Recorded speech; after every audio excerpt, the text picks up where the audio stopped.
Welcome ID के coaching campus के YouTube channel में मैं राधा कृष्ण आप लोगों का स्वागत करता हूं। आज इकोनॉमी की क्लास में हम लोग मुद्रा के बारे में समझेंगे और मुद्रा से संबंधित जो प्रश्न बनते हैं उसको देखेंगे। ठीक, तो सबसे पहली चीज जो सबसे पहला सवाल खड़ा होता है वो ये कि आखिर में मुद्रा होती क्या है। मुद्रा क्या है, मुद्रा की परिभाषा क्या होती है। क्लियर? तो ध्यान देंगे, बोलता है कि बात समझिएगा हमारी यहां पर,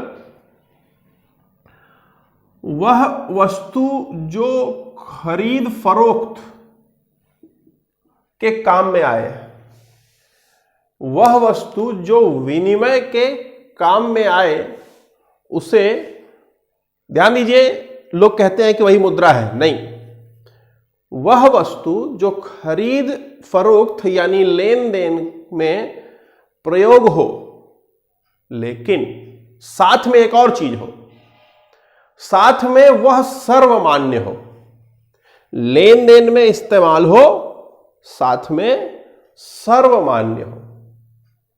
वह वस्तु जो लेन देन में इस्तेमाल हो और साथ में सर्वमान्य हो को हम लोग क्या कहेंगे? मुद्रा कहेंगे। ध्यान देंगे, अब जैसे ये पेन है, अगर कोई ऐसा इंसान है जिसको इसकी आवश्यकता है, उसको मैं दूं तो बदले में उसके पास जो चीज है उसको मैं ले सकता हूं। लेकिन अगर इसको दे करके मैंने कुछ लिया है तो ये मुद्रा नहीं हो सकती। क्यों? क्योंकि ये सर्वमान्य नहीं है। जो सर्वमान्य होगी उसी को, ध्यान दीजिएगा, जो सर्वमान्य होगी उसी को मुद्रा कहा जाएगा, जो लेन देन के लिए इस्तेमाल हो रही हो और सर्वमान्य हो। क्लियर? तो देखिए, मुद्रा का मतलब वह वस्तु जो लेन देन में इस्तेमाल हो रही हो और उस क्षेत्र के अंतर्गत सर्वमान्य हो। तो अगर कोई भी चीज, देखिए, मान लो एक कागज है, इस पर मेरी साइन, मान लो मैं साइन कर देता हूं। ठीक, मान लो मैंने साइन कर दिया। अब ये जो साइन मैंने कर दिया, अगर यह साइन ये इतने क्षेत्र के अंतर्गत कोई भी इंसान, यहां पर जो इंसान है इस पूरे क्षेत्र में, इस पर मैंने लिख दिया 100 रुपया, 100 मतलब मैंने इस पे 100 लिख दिया, तो 100 रुपए के बराबर का सामान दे इसको ले करके, तो यह मुद्रा कहलाएगी। बात समझ में आ रहा है कि नहीं समझ में आ रहा है? कोई भी वस्तु हो, कोई भी वस्तु हो जो लेन देन के लिए सर्वमान्य हो, समझ पा रहे हैं, वही मुद्रा कहलाएगी। अब समझिए, जो लेन देन के लिए सर्वमान्य होगी, लेन देन के लिए जो सर्वमान्य होगी, उसकी दो स्थितियां होंगी।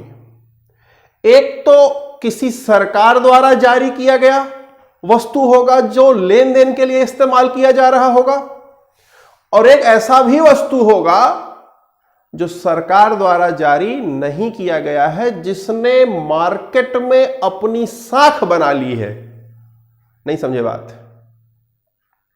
मैंने बोला कोई वस्तु है, वही वस्तु लेन देन के लिए जब इस्तेमाल होती है, वस्तु जब लेन देन के लिए इस्तेमाल होती है तो उसे हम मुद्रा कहेंगे, लेकिन वह वस्तु सर्वमान्य होनी चाहिए। अब वह वस्तु या तो सरकार द्वारा जारी की गई होगी, या सरकार ने नहीं, वह कोई ऐसी वस्तु होगी जो स्वतः बाजार में अपना साख बना ले कि उसको लेकर के हर कोई वस्तु देने के लिए तैयार हो। समझ पा रहे हैं बात आप? तो ध्यान देंगे मेरी बात।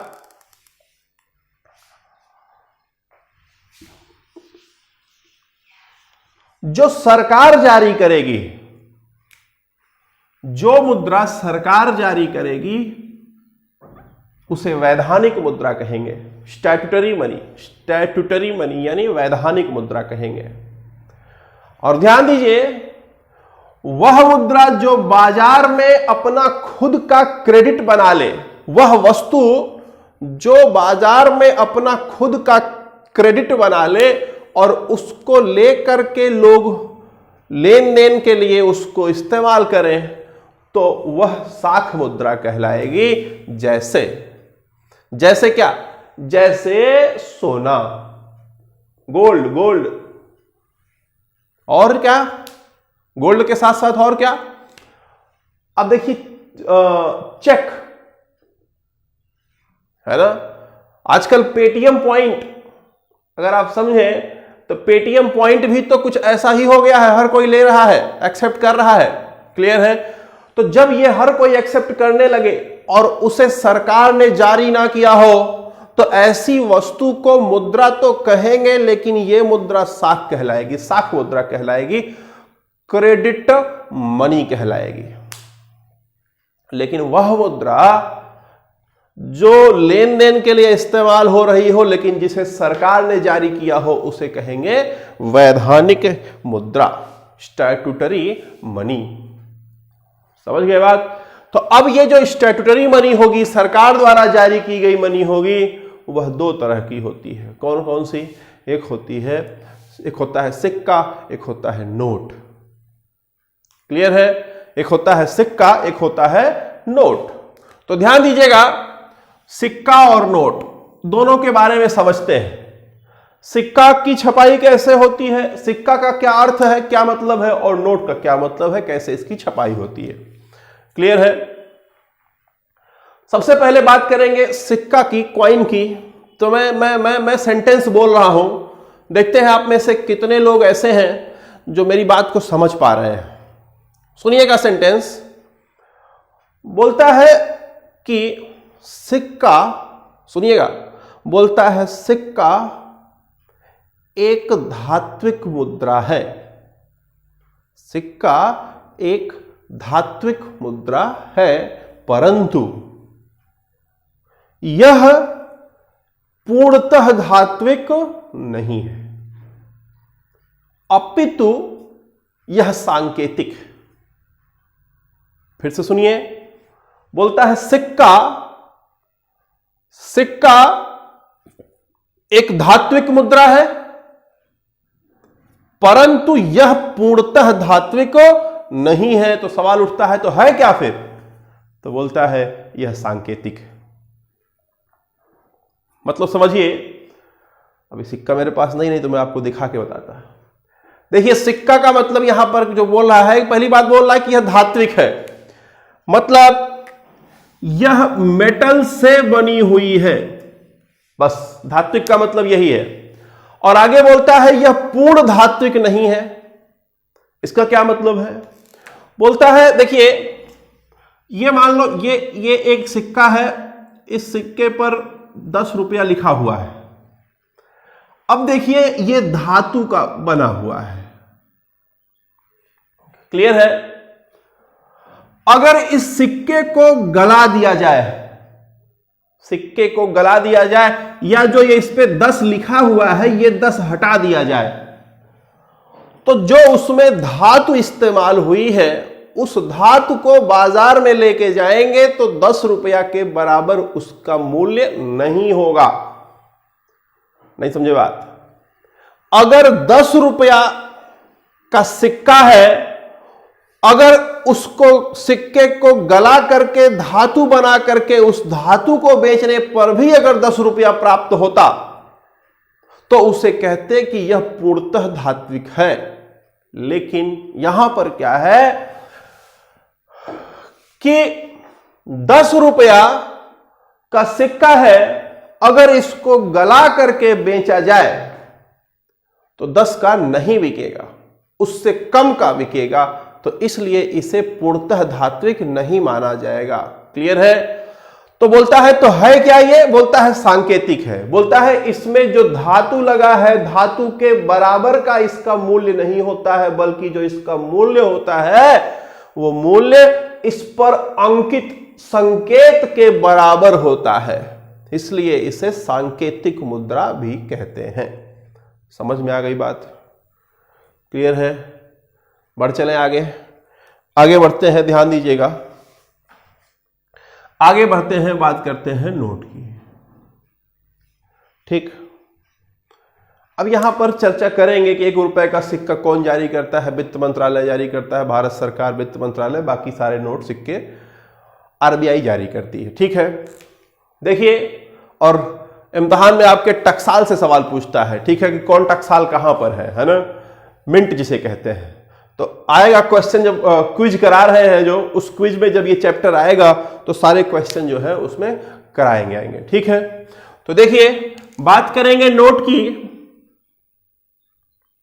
तो जो नोट है, बोलता है नोट निर्गमन कैसे होता है। देखिए, बोलता है कि नोट निर्गमन न्यूनतम आरक्षित प्रणाली के तहत पर की जाएगी। मिनिमम रिजर्व रखा जाएगा, उसके ऊपर जिस अनुपात में पैसा रखा जाएगा उसी अनुपात में जो है नोट छाप सकते हैं। तो देखिए क्या होता है, नोट छापने के लिए पहले इसको सिक्योरिटी रखनी पड़ेगी अपने पास। किसको? आरबीआई को।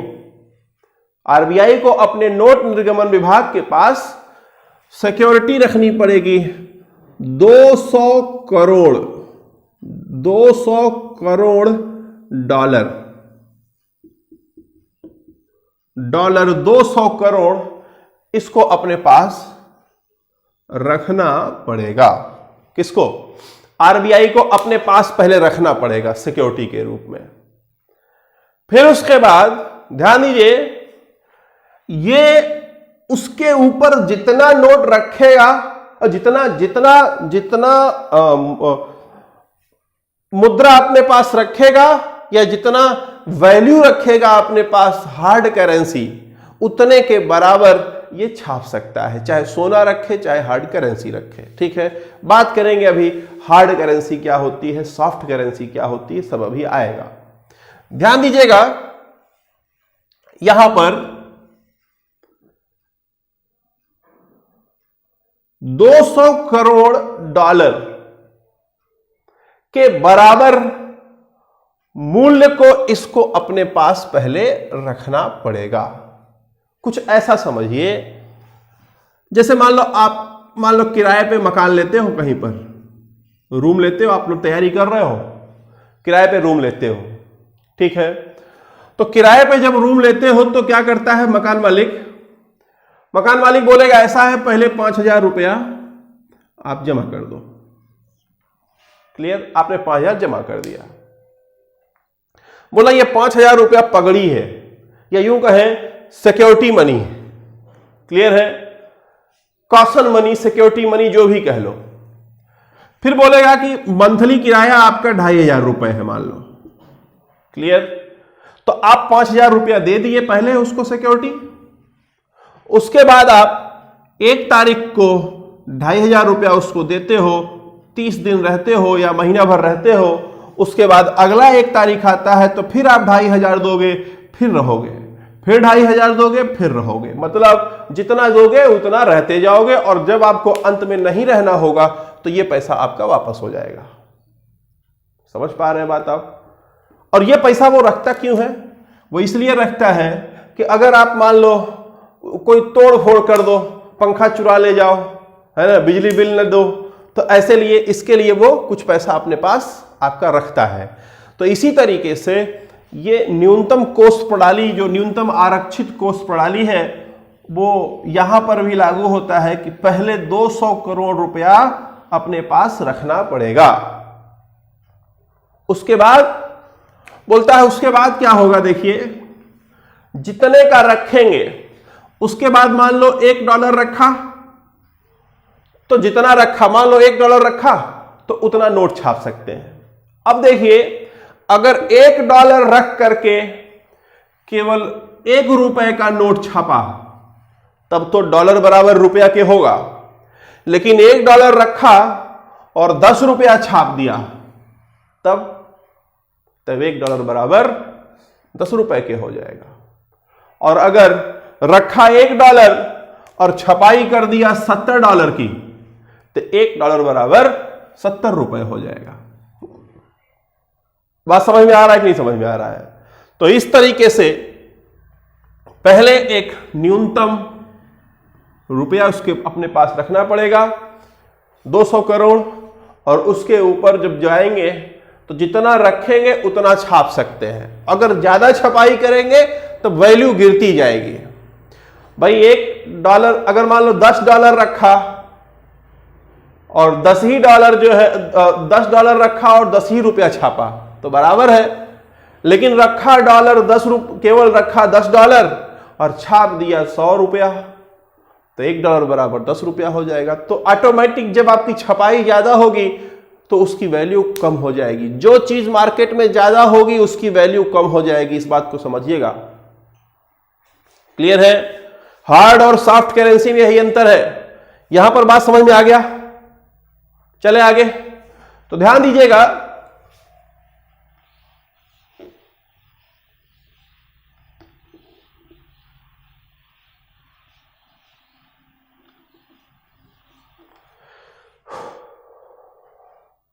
बेहद इंपॉर्टेंट टॉपिक है ये जान लीजिए कि इकोनॉमी का एकदम मतलब आप जो पढ़ रहे हैं ये चीजें अगर अभी नहीं समझेंगे तो कभी फिर जो है लाइफ में समझ नहीं आने वाला है, और इस तरीके से कहीं पर भी आपको कोई एक्सप्लिसिटली एलाबोरेट नहीं करेगा। ठीक है? तो आप बेहतर तरीके से इसको समझ ले पहले, फिर आगे बढ़ेंगे। ध्यान दें, यहां पर आप ये समझ चुके हैं कि मुद्रा क्या होती है।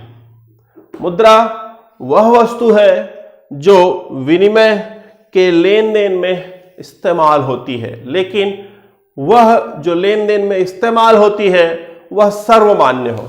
ठीक है? वह वस्तु या तो सरकार द्वारा जारी की जाएगी या खुद का साख बनाएगी। ठीक है? सरकार द्वारा सिक्का और नोट का निर्गमन होता है। नोट का निर्गमन आरबीआई करती है। सिक्कों में भी जो है ₹1 का जो सिक्का है या नोट जो है वो कौन करता है? वित्त मंत्रालय करता है। बाकी सारा आरबीआई करती है।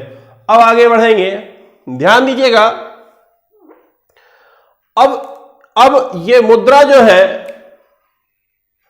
देखिए इसमें बोलता है कि ये मुद्रा में एक होता है सॉफ्ट करेंसी और एक होता है हार्ड करेंसी। ठीक है? सॉफ्ट करेंसी, हार्ड करेंसी, दोनों में जो मतलब एकदम बड़ा आसान सा लैंग्वेज है। बोलता है जो मुद्रा आसानी से उपलब्ध हो उसे सॉफ्ट करेंसी कहते हैं, और जो मुद्रा आसानी से उपलब्ध ना हो उसे हार्ड करेंसी कहते हैं। अब देखिए कौन सी मुद्रा आसानी से उपलब्ध नहीं होगी।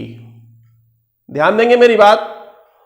कोई चीज आसानी से जो उपलब्ध होगी उसकी वैल्यू गिर जाएगी, और जो वस्तु आसानी से उपलब्ध नहीं होगा उसकी वैल्यू बढ़ जाएगी। समझ पा रहे हैं आप? अब मेरा सवाल है कि कोई भी वस्तु हो कब आसानी से उपलब्ध नहीं होती है? कोई भी वस्तु कब आसानी से उपलब्ध नहीं होती है? ध्यान दीजिए, दो कंडीशन होगा जब आसानी से उपलब्ध नहीं होगी। कौन कौन सा? पहला बोलता है पहला स्थिति वो स्थिति होगा कि जब उस वस्तु का उत्पादन कम हो, या तो तब उसकी उपलब्धता नहीं होगी। दूसरा, या तो उस वस्तु का मांग बहुत ज्यादा हो, डिमांड बहुत हो, तो वह वस्तु आसानी से उपलब्ध नहीं होगी। क्लियर है? ध्यान देंगे मेरी बात। ये एक मान लो ये एक कंट्री है, ये एक देश है। ठीक?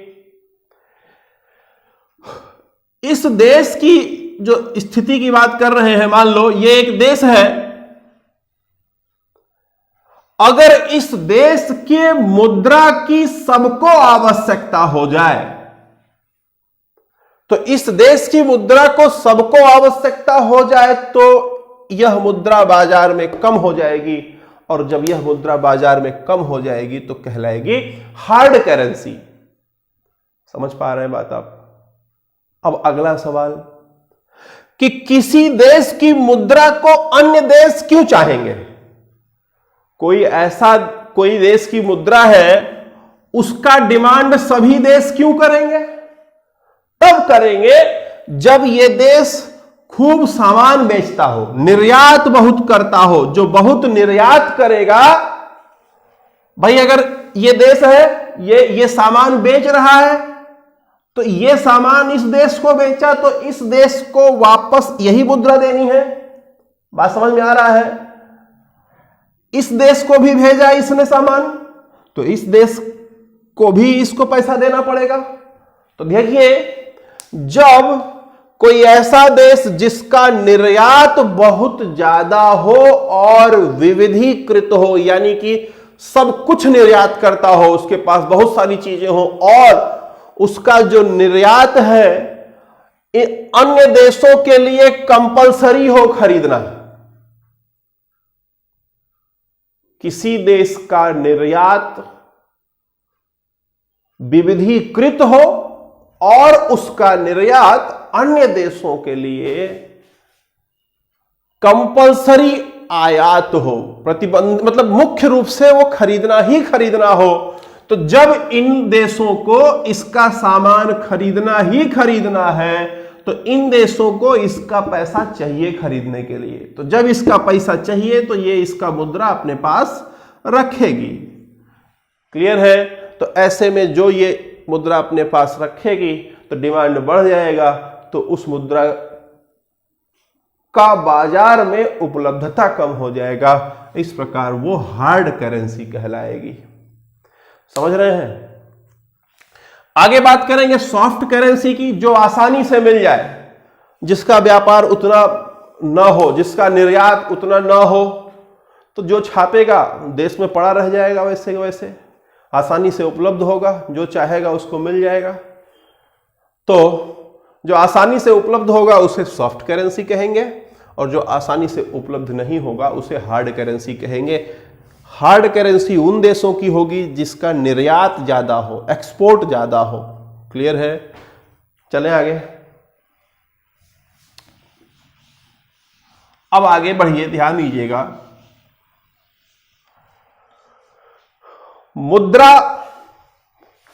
मुद्रा क्या है वो समझ में आया, इसकी छपाई क्या है वो समझ में आया आपको। अब देखिए, मुद्रा जो है उसकी कीमत या तो बढ़ेगी या उसकी कीमत घटेगी। जो मनी है, कीमत बढ़ेगी या कीमत घटेगी। ध्यान देंगे,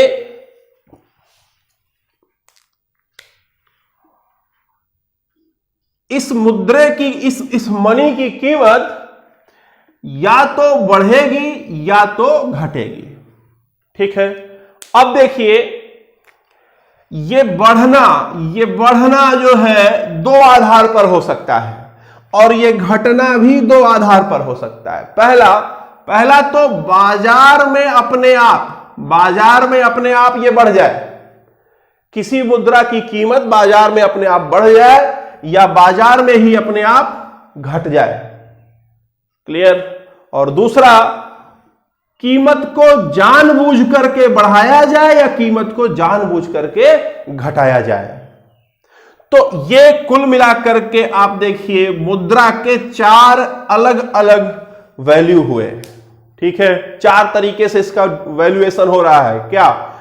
एक तो मुद्रा की कीमत बढ़ रही है बाजार के आधार पर, या घट रही है बाजार के आधार पर, या मुद्रा की कीमत बढ़ रही है जानबूझ के सरकार बढ़ा रही हो, या जानबूझ के सरकार उसका कीमत गिरा रही हो। यही दो तरीका हो सकता है और चार तरीका हो सकता है। तो देखिए, जब मुद्रा की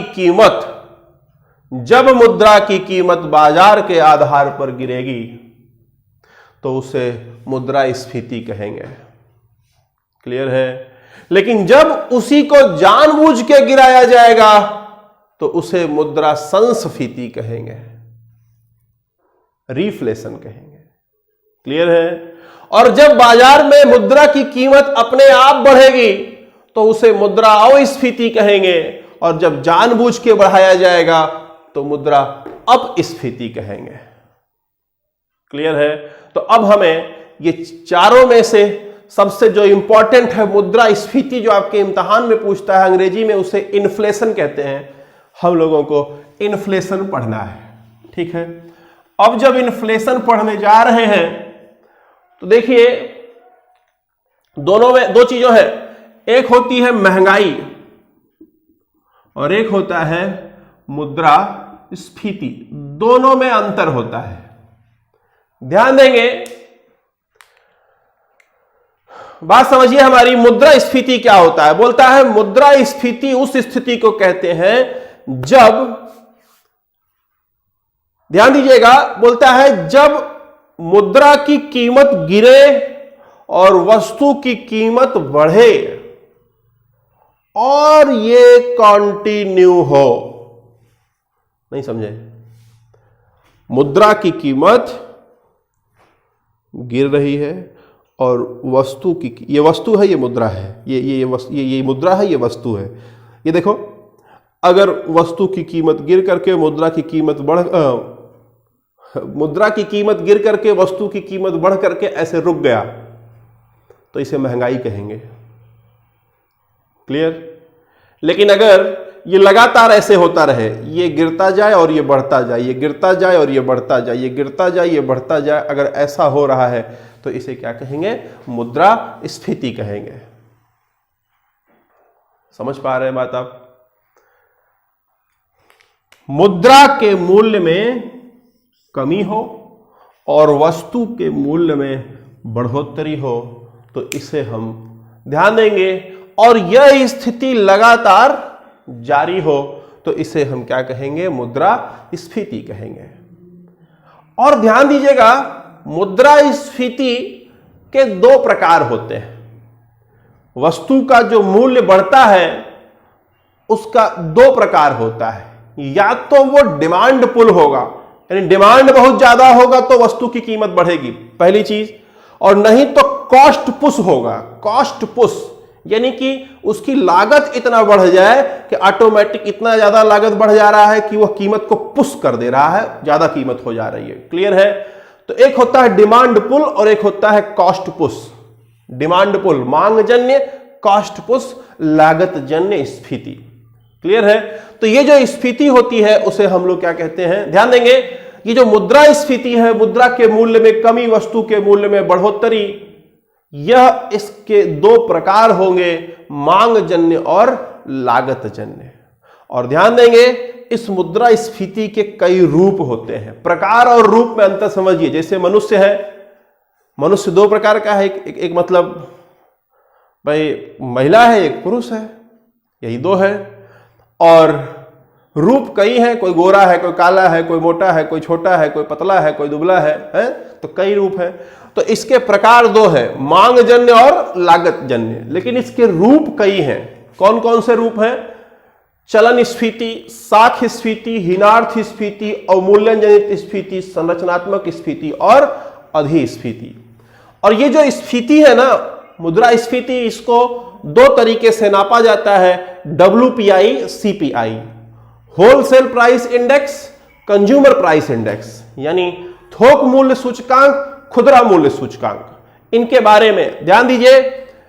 मांग जन्य लागत जन्य क्या होता है, मुद्रा स्फीति वास्तव में होती क्या है, फिर ये सारी स्फीतियां क्या होती हैं, थोक मूल्य सूचकांक क्या होता है, खुदरा मूल्य सूचकांक क्या होता है, और ये मुद्रा अस्फीति, मुद्रा संस्फीति, मुद्रा अपस्फीति क्या होता है। इसके लिए 30 मिनट और देना पड़ेगा आपको दूसरी क्लास में। कल की क्लास में इसको हम बताएंगे।